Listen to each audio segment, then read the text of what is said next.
नमस्कार, जिंदगी का सफर चैनल में आपका स्वागत है। दोपहर होने चली थी। जून का महीना था। 12 बज रहा था। काफी गर्मी थी। एक बूढ़ी माँ अपने सिर पर एक पुराने कपड़े को रखा, पैरों में टूटी हुई चप्पल पहनी और लाठी लेकर चल दी। बूढ़ी माँ जा रही थी पोस्ट ऑफिस की तरफ। पोस्ट ऑफिस में जाकर वहां पर बैठे एक लड़के से पूछती है, मेरे बेटे की कोई चिट्ठी या कि कुछ पैसे आया है? महीने में तो 10 तारीख तक बेटे का मनी ऑर्डर आ जाता था, लेकिन इस बार ना जाने मेरे बेटे का कोई संदेशा नहीं आया। वहां पर रह रहा पोस्टमैन ने कहा, माँ जी जब आएगा तो मैं आपके घर लेकर आ जाऊंगा। आपको यहाँ तक आने की तकलीफ नहीं है। वैसे भी बहुत गर्मी है और धूप भी आपको तकलीफ देगी। वह कहने लगी, बेटा घर में भी मेरा मन नहीं लगता। पैसे ना सही, मेरे बेटे का कोई संदेशा तो आ जाता। जी घबराता है, ना जाने मेरा बेटा कैसा होगा। पोस्टमैन ने कहा, हाँ माँ जी, इतने सालों से हो गया जब से आपका बेटा पैसे भेजने लगा है, तो ऐसा कभी नहीं हुआ कि 10 तारीख के अंदर उसका पैसे ना आ जाए। इस बार जरूर लेट हो गया है, पर आ जाएगा माँ जी, आप चिंता मत करो। यह सुनकर सरस्वती जी वापिस घर चली जाती हैं। मन में सोच रही थी, कैसे चिंता ना करूं। माँ हूँ, मेरा इकलौता बेटा है, पता नहीं उसे क्या हुआ। वह सोच विचार में घर आती है। आज कुछ बनाने खाने का मन नहीं था। रात को भी माँ ने 3 रोटियां बनाई थी, उसमें से एक ही रोटी खाई थी। अभी भी 2 रोटी पड़ी थी। माँ वही रोटी एक खा लेती है। बेटे की याद में कुछ खाया नहीं गया। सोचती रह गई, क्या करूं। गांव पड़ोस में भी जाकर बताया, मेरा केतन मुझे कोई संदेश नहीं भेजा। गांव मोहल्ले वाले जो कुछ सही लोग थे वह सही बातें करते। अरे आंटी, कोई समस्या होगी तो कोई कहता, शहर में जाकर इसके बेटे ने रंग बदल दिया। जैसे लोग थे वैसी बातें हो रही थी। लेकिन सरस्वती जी को पैसे से ज्यादा अपने बेटे की चिंता हो रही थी। सरस्वती जी ने मन में ठान लिया, मेरे बेटे ने एक पेपर पर लिखकर मुझे बता दिया है। अब मैं अपने बेटे के पास शहर जाऊंगी, अपने बेटे का पता लगाऊंगी। आखिर मेरा बेटा कहाँ है, किस हाल में होगा। सरस्वती जी एक दिन सुबह ही एक पोटली में अपनी एक पुरानी धुली हुई साड़ी और अपने बेटे के लिए कुछ अपने हाथों से बनाकर बांध लेती हैं और चल देती हैं अपने बेटे को पता करने। वह शहर पहुंच जाती हैं। उनके हाथ में एक कागज पर पता लिखा हुआ लेती। पूछते पूछते उस पते पर वह पहुंच जाती हैं। जब वह दरवाजे पर पहुंची तो उन्होंने दो डोर बेल बजाया। एक सुंदर सी पतली गोरी लड़की आकर दरवाजा खोली। उसने पूछा, कौन हो? तो सरस्वती जी ने कहा, यहाँ पर केतन रहता है क्या? मैं केतन की माँ हूँ। यह सुनकर वह समझ गई कि इस बार हम लोगों ने इस बूढ़ी माँ के लिए पैसे नहीं भेजे, यही बुढ़िया इसीलिए हमारे घर तक आ गई है। वह दरवाजा खोलकर अंदर चली जाती है और सरस्वती जी खुद ही अंदर घुस जाती हैं। वह जाकर अपने पति यानी केतन को कहती है, देखो एक बुढ़िया दरवाजे पर आई है। वह अब खुद को तुम्हारी माँ बता रही है। मैंने तो कभी तुम्हारी माँ को देखा भी नहीं है। यह सुनकर केतन बाहर जाता है तो देखता है सच में उसकी माँ थी। वह आगे बढ़कर माँ को गले लगा लेता है। माँ, तू कैसे यहाँ तक पहुँच गई? माँ भी केतन को देखकर ही आंखों में आंसू भर आते हैं। बेटा, तू सही है ना? ठीक है ना? मैं तेरे लिए कितना तड़पी हूँ, कितना रोई हूँ। मुझे लग रहा था मेरा बेटा किस हाल में होगा। इस बार तेरा कोई मनी ऑर्डर ना कोई संदेशा आया। मुझे बहुत घबराहट होने लगी थी। केतन ने कहा, माँ वो थोड़ा पैसों की दिक्कत हो गई थी। हाँ, मेरी सैलरी लेट हो गई थी, इसीलिए मैं पैसे नहीं भेज पाया। यह सुन माँ कहती है, ठीक है बेटा, पैसे की बात नहीं, तू सीख, ठीक है, बस मेरी चिंता खत्म हुई।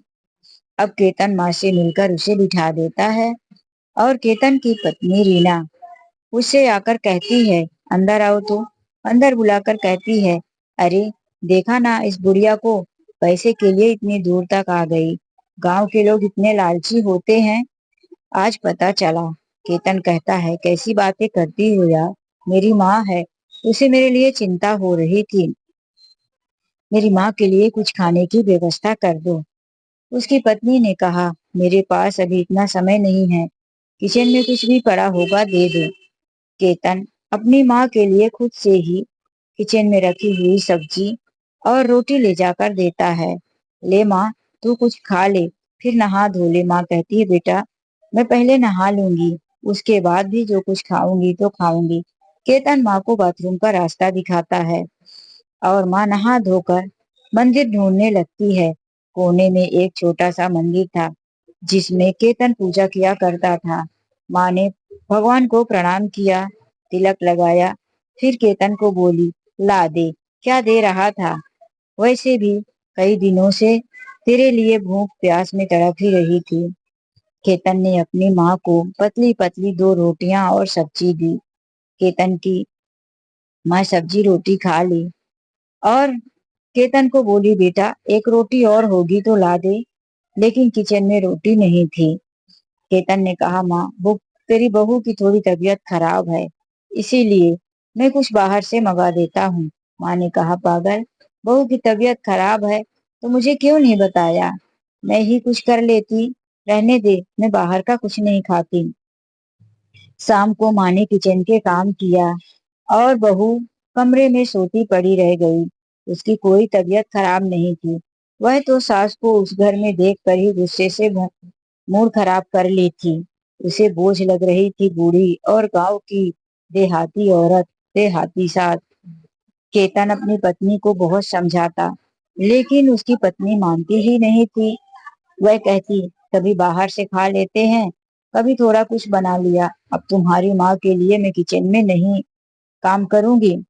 लेकिन ऐसा करने की नौबत ही नहीं थी। माँ ऊपर से घर के पूरा दिन काम करती रहती। एक दिन माँ की कमर में जोर से दर्द उठा, बुखार आ गई तो उसकी पत्नी चिल्लाने लगी, देखो, एक तो तुम्हारी नौकरी चली गई है, ऊपर से तुम्हारी माँ भी हमारे सर पर आकर बोझ बन गई। अब कराओ इसकी दवाइयाँ। सरकारी हॉस्पिटल में लेकर जाओगे तो पूरा दिन वहां पर लाइन लगाना पड़ेगा। प्राइवेट में लेके जाओ तो हजारों रुपए फीस भरो। इसी तरह से हमारा घर चल रहा था। उस समय पर माँ धीरे धीरे गोली खाने के लिए पानी लेने गई थी कि बहू की आवाज सुनी। अब जाकर समझ में आया कि क्यों मेरा बेटा मेरे लिए पैसे नहीं भेजा था। उसे बहू की बातों का बुरा नहीं लगा, लेकिन अफसोस हुआ कि मेरा बेटा इतनी मुश्किलों से गुजर रहा है और मैं अपने बेटे के लिए कुछ ना कर पाई। माँ ने बेटे से कहा, मैं यहाँ आसपास किसी मंदिर में जाकर आती हूँ। और वह घर से निकल गई। माँ वहां से लौटते वक्त अनार, एप्पल, बहुत सारे फ्रूट लेकर लौटी और अपनी बहू को देते हुए कहने लगी, बहू, मुझे लग रहा है कि तुम पेट से हो। और ये बात सच भी थी। केतन की पत्नी 4 महीने पेट से थी। आखिर बूढ़ी माँ इतना सब कुछ समझने में देर क्यों लगाती? उसे भले ही पढ़ाई का ज्ञान नहीं था, दुनियादारी बड़ी अच्छे से जानती थी। वह समझ गई। उसके हाव भाव, खाने के तरीके को देखकर वह बहू को फल फूल खिलाने लगी और घर के काम करती। बहू को यही कहती कि तू आराम कर, मेरा पोता पोती आने वाला है, तुझे घर की कोई काम करने की जरूरत नहीं है। अब वह रोज जाती बाजार से ताजे फल लेकर आती, बहू को खिलाती और उसकी मनपसंद का खाना खिलाती। इधर बहू को लगा कि इस बुढ़िया के पास इतने पैसे हैं और वह हर महीने हमारे पास से पैसे मंगवाया करते थे। जरूर ये सारे पैसे जमा करके रखी होगी, इसीलिए वह सास के पैसों से मजे से खाने लगी। लेकिन ऐसा कुछ नहीं था। जब उस दिन माजी बाजार गई थी तो अपने हाथ में अपने पुश्तैनी चूड़ी पहनी थी, जो उनके सास की दी हुई आखिरी निशानी थी। वह सोने की चूड़ी उन्होंने बेच दिया था। अपनी बहू और बेटे के मुश्किल दिनों में काम आए वही पैसा लाकर वह अपने बहू और बेटे का घर चला रही थी। अब वह पैसे भी खत्म होने लगा था तो वह आखिर क्या करती? एक दिन उन्होंने कहा, बेटा, यहाँ पास में मंदिर है, मैं वहां जाकर 1 घंटे पूजा पाठ कर लिया करूंगी। और मुझे आने में अगर देर हो गई तो तुम चिंता मत करना। केतन ने कहा, हाँ माँ। यहाँ से 10 मिनट की दूरी पर एक बहुत बड़ा दुर्गा जी का मंदिर है। वहीं पर बहुत से लोग आकर बैठते हैं। मन को शांति मिलती है। कहो तो छोड़ दिया करूंगा। नहीं बेटा, तुम अपना काम देख लो, मैं चली जाऊंगी। यह कहकर माँ रोज सवेरे मंदिर चली जाती और दिन में देर से लौटती। यह देख केतन की पत्नी एक दिन कहती है, तुम्हारी माँ रोज सवेरे घर से निकल जाती है और शाम को देर से लौटती है। एक समय था कि घर का काम भी कर देती थी, पर यह बुढ़िया अब शहर आ गई है तो इसको भी शहर की हवा लग गई। ना जाने कहाँ घूमती रहती है। केतन ने कहा, मेरी माँ के लिए ऐसे शब्द मत निकालो। मेरी माँ अगर मंदिर में बैठती है, पूजा जाप करती है, तो वह हम सबके लिए करती है। उसकी उम्र हो गई है पूजा पाठ करने की। तुम अपना काम करो, नहीं तो नौकरानी रख देता हूँ। लेकिन अभी मेरी नौकरी तो लगने दो। यह सुन वह गुस्से में ही रहती, सास को देखकर मुंह बनाती। एक दिन शाम को जब केतन बाहर से लौटा तो खुशी से अपनी पत्नी को गोद में उठा लिया। उसने कहा, क्या करते हो? गिर जाऊंगी। तुमको पता नहीं कि मैं किस हाल में हूँ। उसने सॉरी बोलते हुए कहा, खुशी की बात है, मेरी नौकरी लग गई है और मेरी तनख्वाह पहले वाले नौकरी से भी डबल है। अब हमारा सारा सपना पूरा होगा, हमारे दुख दूर हो जाएंगे। केतन की पत्नी ने कहा, सपना पूरा हो या ना हो, पहले तुम एक घर में नौकरानी रख दो। मेरा 7वां महीना चल रहा है। मैं बहुत काम कर करके थक जाती हूँ, इससे नहीं होता।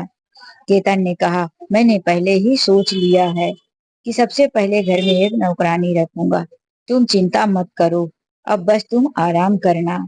वह दूसरे दिन से जॉब पर जाने लगा। वह ऑफिस में अपने एक दोस्त से कहता है, यार तेरी भाभी प्रेग्नेंट है और मुझे एक काम वाली की जरूरत है।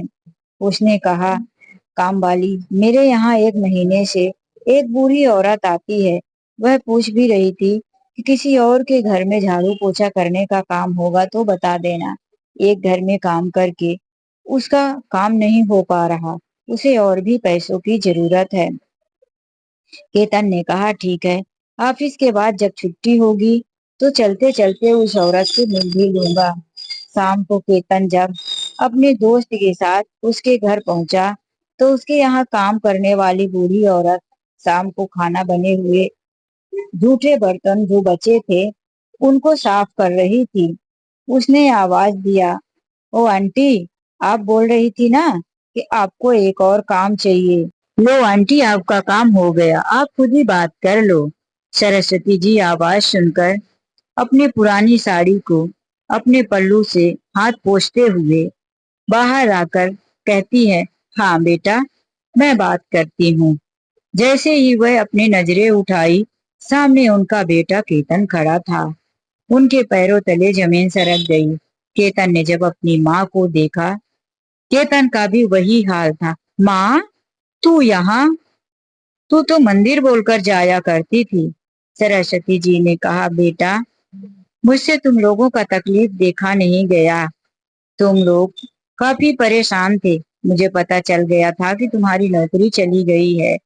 मैंने पहले तुम्हारी दादी के दिए हुए कंगन को बेचकर तुम लोगों की जरूरतें पूरी करने की कोशिश की। जब वह पैसे खत्म हो गए तो मैं यहाँ 2 महीने से काम कर रही हूँ। केतन को यह सुनकर बहुत दुख हुआ। वह अपनी माँ को अपने गले लगा लिया। माँ, तुमने बताया नहीं और हमारे लिए इतना बड़ा काम करने चली। माँ, तुम इतना तकलीफ सहती रही और हम समझते थे कि तुम मंदिर में जाकर आराम से पूजा पाठ करती हो। लेकिन माँ, तुम तो यहाँ दूसरों के घर में बर्तन धोती हो। घर के सभी लोगों की आंखें उन दोनों माँ और बेटे की तरफ थी। अब समझ तो आ गया था, यह केतन की माँ है। केतन ने अपनी माँ का हाथ पकड़ा और बोला, माँ, मुझे नौकरी मिल गई तुम्हारे आशीर्वाद से। चलो, अब यह सब करने की जरूरत नहीं है। उसने अपने दोस्त यानी कि जिसके साथ आया था उनसे बोला, मुझे माफ करना भाई, यह मेरी माँ है, कोई गलत फहमी हो गई थी। वह अपनी माँ को लेकर घर पहुंचा तो उसकी पत्नी बोली, आधी रात को लेकर आए, ना जाने तुम्हारी माँ कहाँ बैठी रहती है। केतन ने कहा, एक शब्द भी मुंह से मत निकालना। मेरी माँ ने जो किया है वह कोई और नहीं कर सकता। हमारे लिए माँ ने इतनी बड़ा कुर्बानी दिया है। माँ कोई मंदिर वंदिर में जाकर नहीं बैठती थी। आज 2 महीने से माँ हमारे लिए दूसरों के घर में जाकर झाड़ू पोछा करती थी और उन्हीं पैसों से लाकर तुम्हें फल फूल और दूध सब्जियां देती थी। माँ ने तुम्हारा और तुम्हारे बच्चे का बड़ी मेहनत के साथ ध्यान रखा है। यह सुनकर तो आज केतन की पत्नी भी अपनी सास के पैरों पर गिर पड़ी। उसकी आंखों में आंसू आ गए। माँ जी, मैं आपके लिए बुरा सोचती थी, आपको बोझ समझती थी, लेकिन आपने मेरे और मेरे बच्चे के लिए इतना कुछ किया। मुझे माफ कर दो माँ जी। आखिर माँ माँ होती है और मैं आपको समझ नहीं पाई। माँ जी ने बहू को उठाकर गले से लगाया। बहू, तुम्हारी कोख में मेरा अंश पल रहा है, मेरे बेटे का खून पल रहा है। मैं दादी बनने वाली हूँ, भला मैं कैसे तुम्हें तकलीफ में देख सकती थी। अब तुम दुखी मत हो, मेरे पोते को तकलीफ होगी। चलो तुम आराम करो, मैं कुछ करती हूँ। बहू ने कहा, नहीं माँ जी, आप इतने दिनों से कर ही तो रही थी, अब आप आराम कीजिए। आपको काम करने की कोई जरूरत नहीं है, अब सब कुछ ठीक हो गया है। जल्दी ही हम एक काम वाली घर पर रख लेंगे। अब पूरे परिवार की गलत फहमी दूर हो गई थी और सब कुछ सही हो गया था। 9 महीना पूरे होते ही उस घर में एक सुंदर से बेटे ने जन्म लिया और उस घर की खुशियां फिर से पहले जैसे हो गई। तो दोस्तों, कहानी आप लोगों को कैसी लगी, लाइक और कमेंट करके जरूर लिखना। चलिए मिलते एक नई कहानी में, आज के लिए बस इतना ही। Thank you for watching video.